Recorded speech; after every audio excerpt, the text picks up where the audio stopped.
हमारे बीच लोजपा रामविलास के राष्ट्रीय प्रवक्ता धीरेन्द्र कुमार सिन्हा और मुन्ना जी हैं। बिहार में नीतीश कुमार की पहचान सुशासन के रूप में होती रही है। इन दिनों नेता विपक्ष तेजस्वी यादव हों या कांग्रेस का यह आरोप है कि बिहार में जंगल राज की ओर बिहार बढ़ रहा है और अब एक डीके टैक्स का भी चर्चा है कि डीके टैक्स के चलते राज्य में अधिकारियों की जो निष्पक्ष अधिकारी है, पारदर्शी अपने कार्यों में रहते हैं, सेंटिंग में है और बिहार से जो कानून का राज स्थापित करने में जिनकी अहम भूमिका रही, ऐसे कई अधिकारी बिहार छोड़कर अब केंद्र में जा रहे हैं। तो धीरेन्द्र जी से मैं जानना चाहूँगा कि बिहार में डीजीपी के पूर्णकालिक रूप में 1991 बैच के आईपीएस विनय कुमार आए हैं। काफ़ी अपेक्षाएं हैं और नजर भी आ रही है विधि व्यवस्था में सुधार, लेकिन विपक्षी दल का जो आरोप है इस पर आपकी क्या प्रतिक्रिया है? क्या यह सही है कि अब बिहार जंगल राज की ओर लौट रहा है? और दूसरा कि कोई डीके टैक्स के कारण योग्यता के आधार पर पोस्टिंग न होकर पैमाना कुछ और हो गया है पोस्टिंग का? देखिए पंकज जी, आप बहुत वरिष्ठ पत्रकार हैं और जंगल राज को भी आपने बहुत नजदीक से जिया है। देखने की बात नहीं, आप जिस गया में हैं। आज जंगल राज कहने वाले लोग अपने पुराने जमाने को देखते नहीं हैं। वो दौर जो आपने देखा है जब नरसंहार हुआ करता था इसी मगध प्रमंडल के कई जिलों में, सबसे आक्रांत ये रहा था जिला दक्षिण बिहार पूरा कह लीजिए। तो आज उस तरह की बात है कहाँ। छिटपुट घटनाएं जरूर कुछ हो जाती हैं, लेकिन हमारे लिए वह भी चिंता का विषय है और लगातार आप देखेंगे कि ठीक है, घटना अनजाने में कहीं घट जाता है, लेकिन घटने के बाद अपराधी के साथ सरकार वही व्यवहार करती है जो एक साथी अपराधी के साथ किया जाता है, चाहे वो कितने भी बड़े ओहदे पर हों।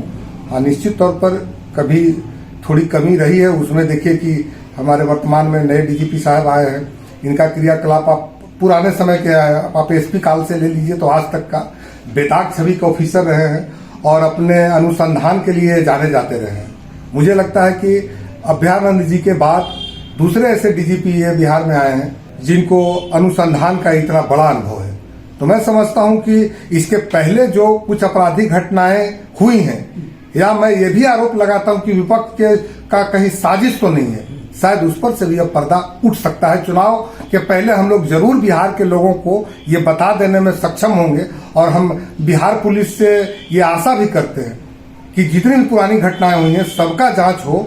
और डीजीपी से भी मैं आग्रह करना चाहता हूं कि इसमें कई ऐसे मुझे जो शक सुबह का बू आ रहा है उसको भी पर्दाफाश करने का काम हम लोग जरूर करेंगे।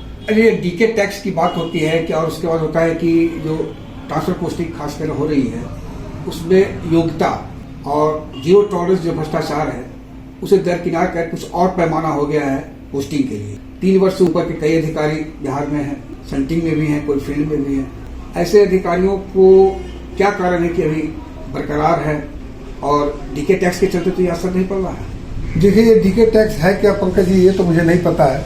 एक विपक्ष का आरोप है। वही तो मैं कह रहा हूँ कि विपक्ष का आरोप, जिनके पास विकास पे बात करने के लिए कोई मुद्दा नहीं है, जिनके जमाने में लोग पलायन कर रहे थे, आज वही पलायन पर सवाल उठा रहे हैं। बिहार में उस समय न बड़े डॉक्टर रहना चाह रहे थे, चले गए, बड़े इंजीनियर यहाँ पे चले गए। एक इंजीनियर के तो यही एनएच के जो बन रहा था गोल्डन कॉन्ट्रेक्टर रोड, तो यहाँ पे हत्या भी हुई थी गया में, उसके इंजीनियर चले गए, बड़े बड़े व्यवसायी चले गए।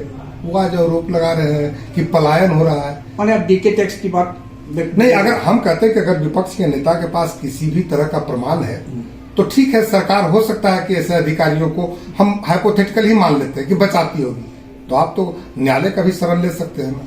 तो ना आपको न्यायालय पर विश्वास है, ना आपके सरकार के अधिकारियों पर विश्वास है, न सरकारी संस्थाओं पर विश्वास है, न सरकार पर विश्वास है, और न जनता में आपने विश्वास बना के रखा है। तो कुल मिला के आप तो मटिया मेट हो रहे हैं। और अगर इस तरह का गलत आरोप लगाने का काम बंद नहीं करेंगे तो आने वाले विधानसभा का 2025 में जो चुनाव होना है, मैं कह रहा हूं बड़े दावे के साथ कि आप ये नोट कर लीजिए कि 15 सीट लाना भी मुश्किल हो जाएगा, विधानसभा में कोई नाम लेने वाला नहीं होगा। चलिए, धन्यवाद मुन्ना जी।